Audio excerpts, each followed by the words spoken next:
Miss Shirley, are you in? Hello there. Hey, Miss Shirley, how are you? I'm doing good. How are you? I am amazing. Good. I am so happy that we finally got this moment to make this happen. Um, Yes. Trying to make this happen for months, and we're finally doing it. So I appreciate it so very Oh, much. well, it's my pleasure. Absolutely. And Cam, if you're watching, if you're anywhere around, appreciate you too for pulling it all together. So look, everybody, thank you guys for joining us today on BLK Talk Live.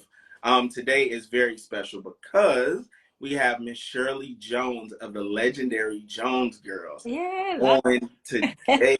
in Like, living color. yeah, live and in living color. I truly believe in honoring our legends. I love old school music. I just love music in general. So to have somebody that I have grown up listening to, that I listen to as an adult, somebody that has influenced not only myself but other generations of music lovers, musicians. I had to make this happen. So Well, thank you. thank you. And I'm celebrating 45 years since the release of our first album this Wow. year. Yeah. Happy The anniversary. the one that brought You Gonna Make Me Love Somebody Else, Come and on now. If you Who keep Can I on treating Run me the way you To? do. Yeah. Yes. Yes. Yes. Congratulations. So with that being said, tell us how this journey has been for the last 45 years of your career. Well, the journey's been absolutely wonderful. The last, say 15 years has been just me, but the first 30 something years were me and my sisters, taking that journey together. So this latter part is me out there trying my best to keep that legacy and all that beautiful music that we made with Philly International Records alive and well. That's my And goal. you And are out here doing it. And like I said earlier, you said you're doing it by yourself, but truth be told, you are bringing another generation of Joneses along this ride with you. So I the am. legacy Yes, my is son Cam and Valerie's son PJ, they're doing a lot of things on the hip hop side. mm-hmm, They've done several of our songs. Uh, they go by the name Jones Connection, the way it's spelled phonetically. mm-hmm. And they've done several of our songs hip hop style, which is bringing a lot of younger generation people to learn about the Jones Yes, Girls. yes. I love it. See, continuing to inspire generations. Now, tell us about like how the journey got started. I know Miss Mary Frazier That's right. was My mom, she definitely started it all. yeah. She started it. We were her background singers, first and foremost. Oh wow. She was a very popular uh, our record gospel recording artist. In fact, she was the first gospel recording artist that RCA Records signed the same time that they signed Little Richard.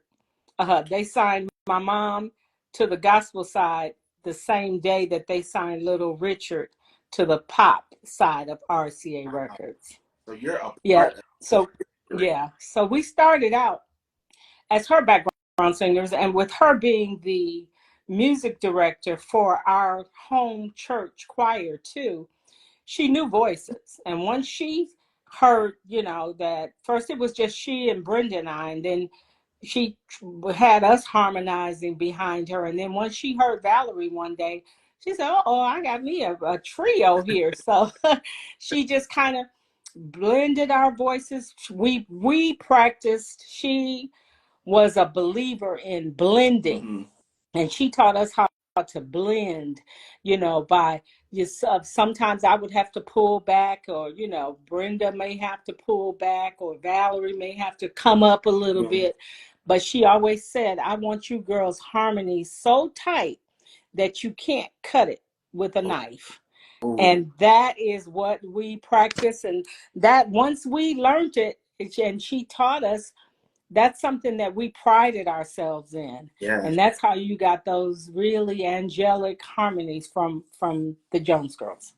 That is amazing. Now, you said you ladies were the background singers for your mother. Now, was this something that you ladies wanted to do, or was it like Mama said y'all gonna get on this stage and sing with me? Like how Well, that well, when we first started, we were I'm the oldest, so we were like 9, 10, 11.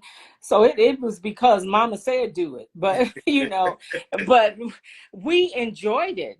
Once we started really doing it and receiving the applause and the accolades from people, they're like, oh, those girls can sing. They're so little, but they can sing. Then we started enjoying it and wanting to do more. yeah. And that's how uh, the Holland Dozier Holland uh, from Motown stable, they saw us one night on a Christian TV show, and they like, oh, those girls can really sing. We might could use them at. Barry Gordy had just given them their own label, Okay. which was Music Merchant, and so they approached my mom via a friend of ours, McKinley Jackson, who later became our manager for quite some time. And that's how we kind of segued over into R&B. Okay. Now, from there, you ladies first got started as background singers for a number of popular artists. Like y'all worked with Lou Rawls, Diana Ross, like Aretha Franklin. In addition to your mother having the opportunity to work behind her, you ladies worked with some very powerful people before becoming, the hit group that we know. Like, Oh, absolutely. like what? Absolutely. We were singing background with Music Merchant. We were singing background for the likes of, say, Frida Payne, Chairman of the Board, the Honeycomb. And then we went on to do stuff for Curtis Mayfield. We were with his label.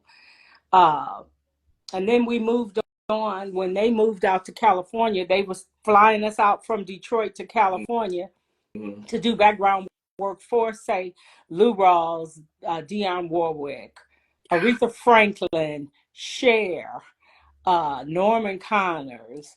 Oh my goodness, just everybody. And then one day we heard that Diana Ross was looking for some singers, Hmm. and they said she had been turning everybody down. Wow. And McKinley asked us, he said, "Yeah, do you guys want to you guys want to audition?" And we're like, hey, we're from Detroit. We got an in. We Mhm. love Diana Ross because we grew up, trying to be like the Supremes. They were our idols. Every time we would see them on a TV show, which was rare back then, they would be on the Ed Sullivan Show. We would be like, oh, ma, please make us some outfits like theirs. We just love the Supremes. So we thought, okay, yeah, hey, we're from Detroit. Of course she gonna choose us. But so we went up there to audition. We went to audition for who we thought was her music director, Gil Askey, and her road manager, Don Peak. And we had practiced Ain't No Mountain High Enough and Reach Out and Touch Somebody's Hand. So we were in the middle of singing it, and they were nodding their heads, enjoying it. And then out down this long hall, I will always remember it, comes the lady herself, Diana Ross, where apparently they did not want to tell us because they figured we would be nervous, which we would have been. Brenda had to run to the bathroom. She said she had to throw up, and she was so nervous. And when we came out, and she said, she looked at us and she said, you guys are terrific. Can you get passports? We're going to London. And that was us knowing that we had passed this audition. Yeah. I mean, how did that feel to like Diana Ross, the boss at that time?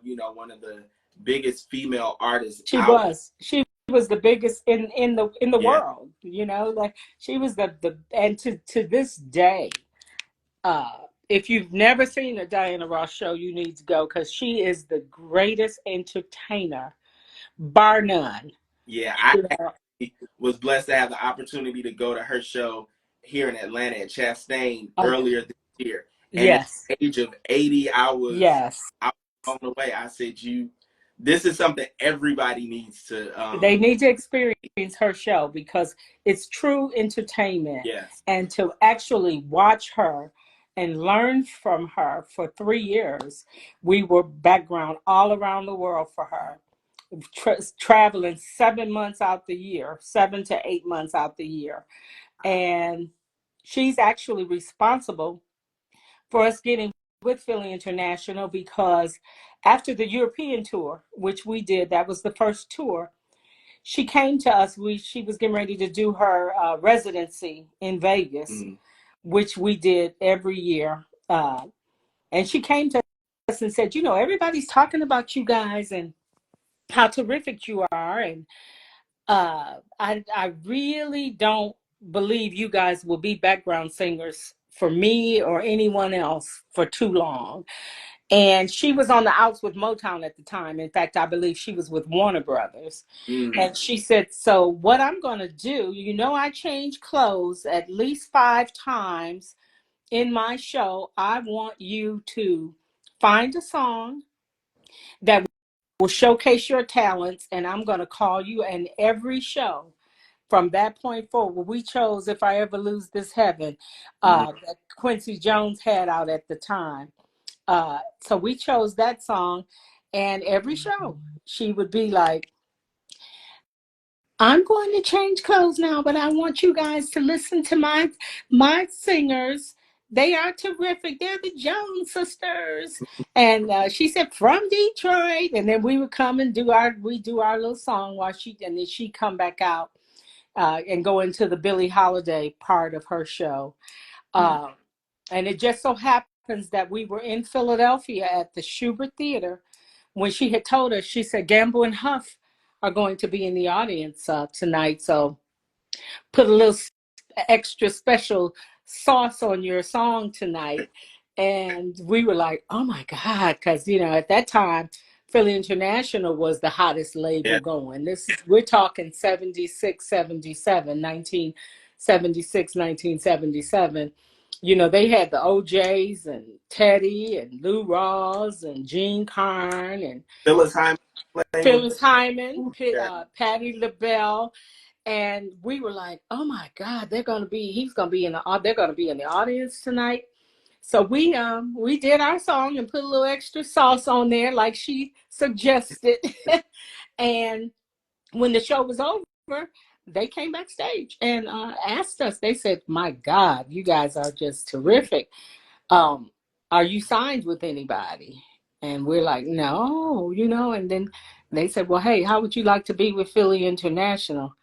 And man, when they walked out of that dressing room and we closed that door, you couldn't stop us from just jumping up and down and about 3 or 4 months later, we were in Philly working on that very first album that is now 45 years old. Wow.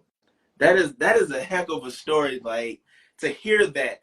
What I want to know, like from the time working with your mother, and her training you ladies, on the harmonies and just being real tight. I'm assuming not only as performers, but sisters, and then going into the Diana Ross era of your career, before joining Philly International. What are some of the major things that you feel like you all learned, you in particular, about that time and about the business?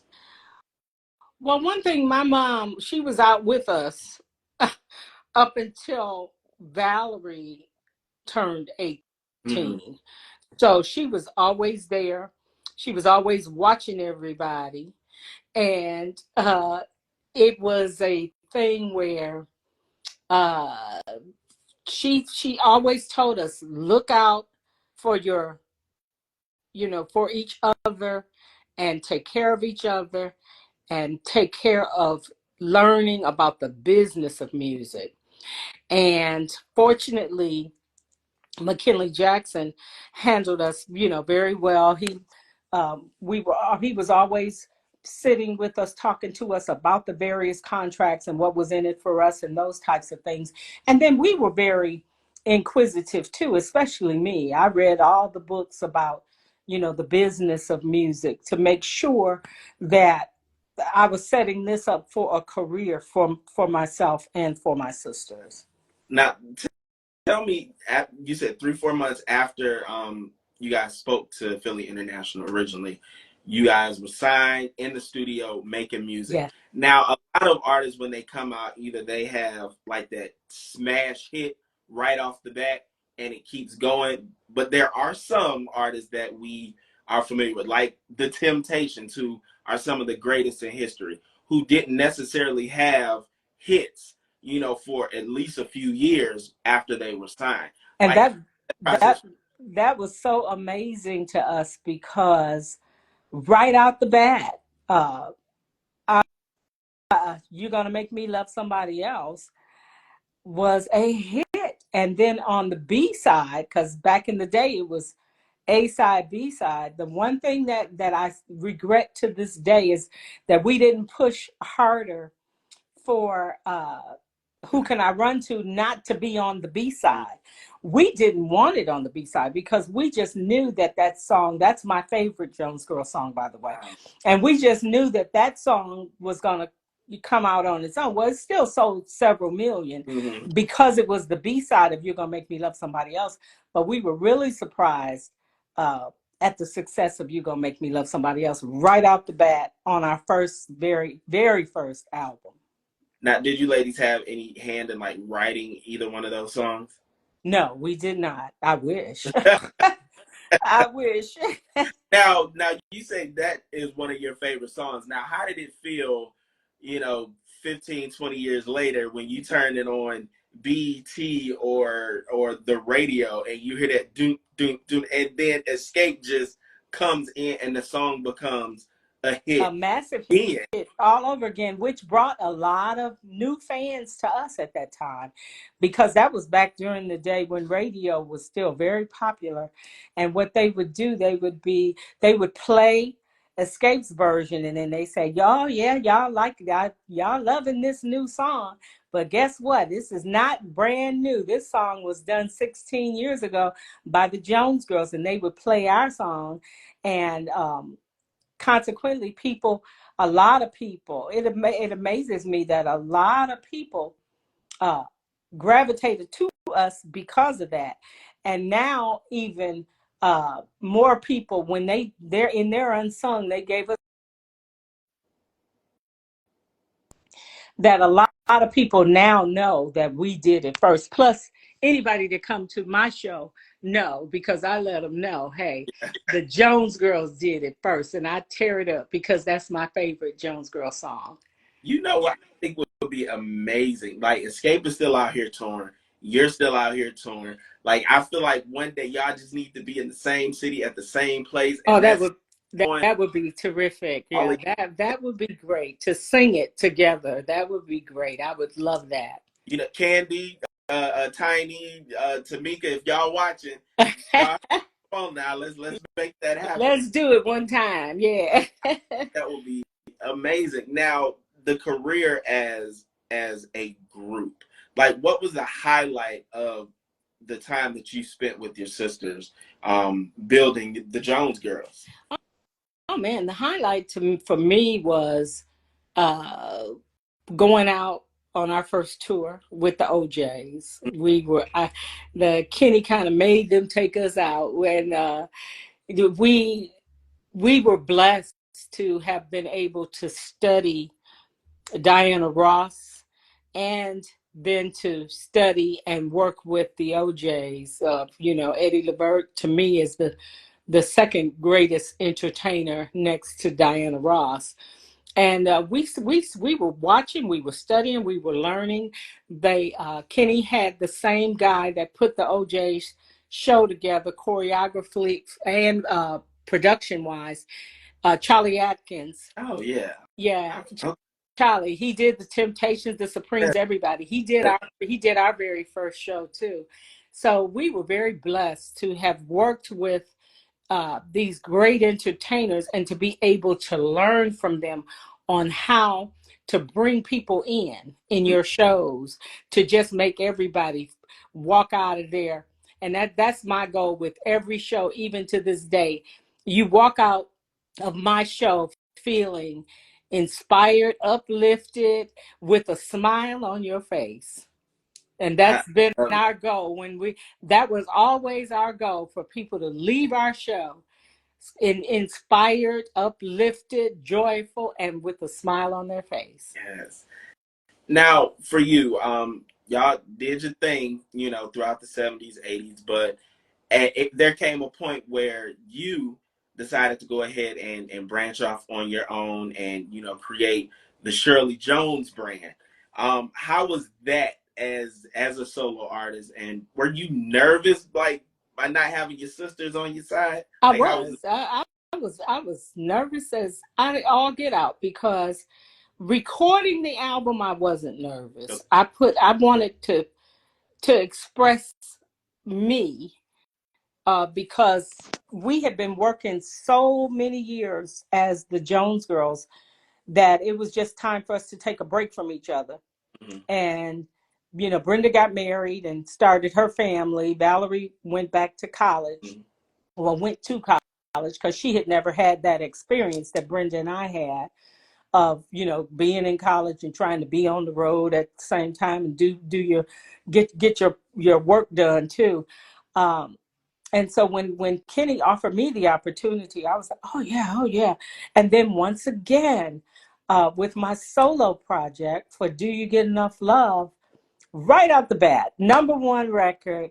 The first performance was, I toured with, as Shirley Jones. The first tour I did was with Frankie Beverly and Mays, and that was for 7 long months. I was out with them while Do You Get Enough Love was the number one record in the keep country. on climbing up the charts. Yes, yes, yes. And the first night, I remember we were in D.C., uh, getting ready to do Constitution Hall, and I was nervous. I purposely had two guys and a girl as background singers to take it away from the Jones Girls.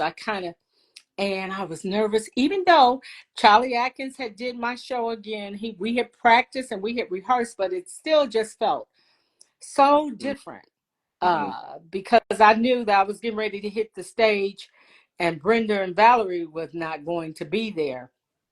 And on my way to the venue, right before I left the room, I received 2 dozen yellow roses, and they were from Diana Ross. And she said, "Get it. I know you're going to be fabulous.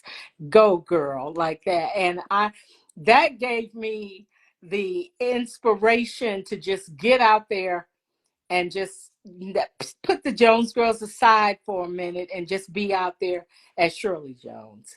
Wow. Yeah. Now, to have Diana Ross, now that's to have Diana Ross as a part of the trio success, and she was also a part of a trio, and then to launch your solo endeavors and still have her there on your side for you, like, how does that feel? And do y'all still like stay in touch? I have not, actually. I have not spoken to her since Cam was maybe 4 or 5. It's amazing, but he's now 35. So no, we have not. I've gone to her concerts, um, but I never, I haven't gone backstage or anything. So no, it's been a long time. No, I can't say that, because maybe he was about 10 or 11 when we went to Vegas, and I have a picture of the three of us with her. We did go backstage then, Okay. and she introduced us. We were in her audience, so maybe it's been maybe 20 years. Now, for you, that solo success, like, what did you learn most about yourself during that time?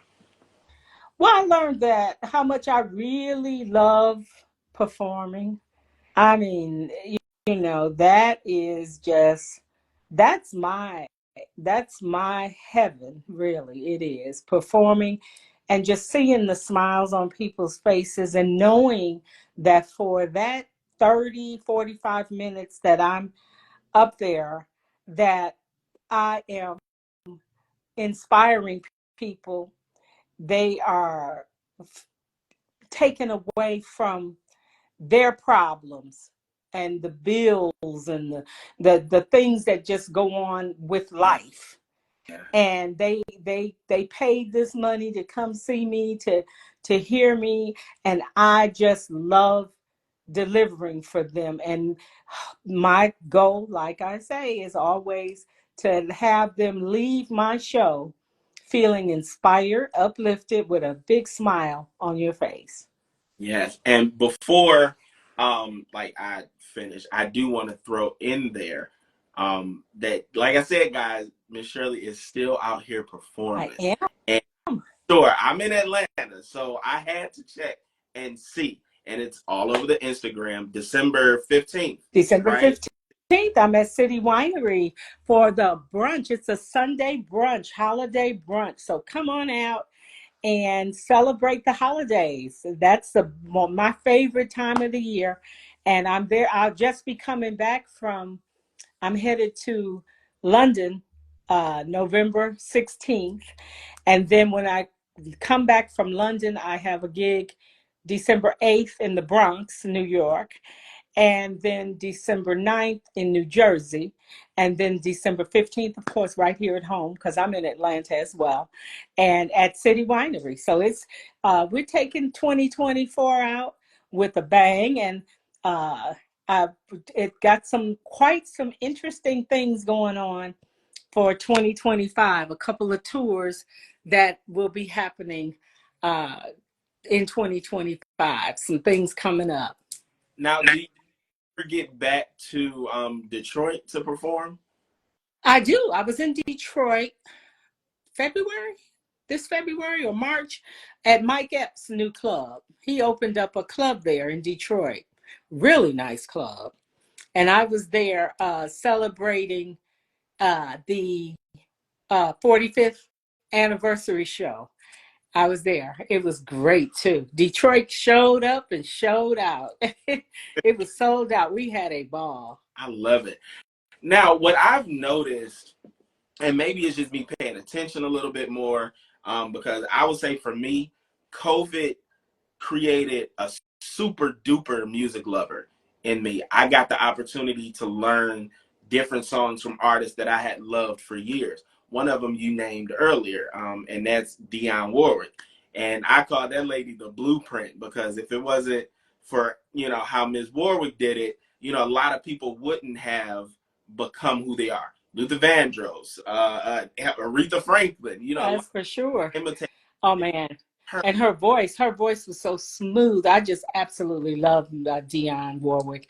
And when I had the opportunity we worked on, I forgot which album it was with her, but then later on in life, we actually met her, and that was just a dream come true for us to actually meet her. I'm not gonna lie, it's one of mine too. And to see her this year be honored at the Rock and Roll Hall of Fame, like Yes. I felt like I was a part of the family. Like we finally made it. We finally. Yes. Yes. But having the opportunity to know these type of people and learn from these type of people, um, and of course they've inspired you. What do you feel you contribute to the next generation of people Well, of I'm hoping to leave young artists, male or female, with the understanding that you can have especially females, so you can have a very tight show, hmm just using your voice and not having to have all half your clothes off or most of your clothes off, hmm that you can entertain people and just use your voice and still entertain and make them feel good and uplifted and inspired. So I'm hoping that that's what I leave, because my show is always, you're not going to have nobody up there uh, with any kind of clothes off, or raunchy movements or anything. It's a classy, elegant singing Yeah. show where we do real singing. So Now, also, you said you've been in the game for, at this point, what, 50 years. That first album came out 45 years ago. And like I said, honoring, Dionne Warwick, Cher, and other people at the Rock and Roll Hall of Fame, Frankie Beverly, somebody who had been around inspiring generations to line dance, for years. How important is it for our generation of people, your generation of people, and just everybody as a whole to honor our legends while they're here? yeah, really, because I just wish my sisters were here to receive some of the flowers that I have been getting. And I just love it because I mean they're leaving here. Like, it seems like I was just talking to Frankie B the other day, and now he's gone. So you really do, show him love, and give the legends the flowers, because we're all leaving here. It's a cycle of time. We're all going to be gone. So show them that you appreciate the music and the love that they've brought, and that the music that they've given to the world. And for you, when it comes to the music, and the love for the people and what it is you do, how do you remain passionate about not only the music, but hitting the stage, and you're still recording and releasing music too? Like, how do you stay passionate about that?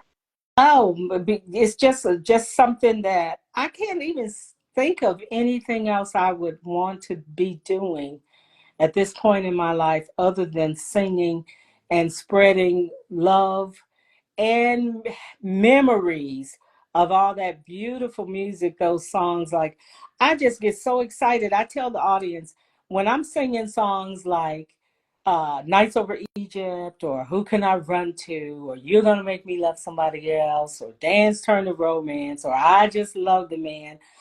I Every time it's like doing it for the first time for me. That's how much I love that music that my sisters and I, have given to the world. And the beauty is that that's our statement. That's our love piece that we have given to the world, that will be here. It's here. They have both transitioned, and it's going to be here long after I've transitioned. So that I am blessed and just so thankful for. So the legacy of Shirley Jones, as it is still being created, what do you want that legacy to be? What do you want people to take away from what you've given to the world? Love, love, and just smiles. Love and smiles. Like I say when I sing my song now, do you get enough love? I always ask the audience. When I was singing it back in the day, it meant one thing. Do you get enough love? But now I ask, do you give enough love? I want people to take that feeling and that love that I'm giving to them and pass it on and share it with somebody else. I love that. Yeah. I love that love that you're giving. And I'm telling you, I will be at that show December 15th. I don't know if I'm gonna be in the front or in the back, but I will be Well, there. you just let me know you're there. I absolutely will. And when I tell you, I appreciate not only this conversation, but I appreciate everything that you've given to music. Because I know a lot of times, people they take, and you guys give, and we don't share how much we appreciate that. But the songs that you guys put out, they've gotten people through a lot of situations. And I feel like I just want to get up and dance a little bit. You're gonna make me love somebody Right. else. That song, Children of the Night, like those are those type of songs that just make you want to enjoy music so much more and appreciate it. So I thank you for that. And I thank you for this amazing show that you're going to give us on December 15th. Oh, yes. And I thank you and people that want to get in touch with me. Hey, it's Shirley Jones of the Jones Girls on Facebook and Instagram. And check out my latest tribute album to my sisters called Yes, Reflections. It is available on all of the streaming platforms. And of course, you can download it. It's my tribute to yeah, them. And it's a body of work that is just full of love. And the title track Valerie's son and I wrote, and then there's a song on there called This I Know that Cam is actually on with me. So pick it up, check it out, and just look for me because I'm coming to a city. There's no such thing as retiring for me. As long as God gives me this voice and I can spread love, that's what I'm going to be doing. yes, yes. So the theme of the rest of the year, guys, is love. Okay. Yes, Go check out Miss Shirley on Facebook, on Instagram. Google her. Check out a show near you. yes. Um, again, Miss Shirley, thank you so much. And thank Um, you. I had a ball.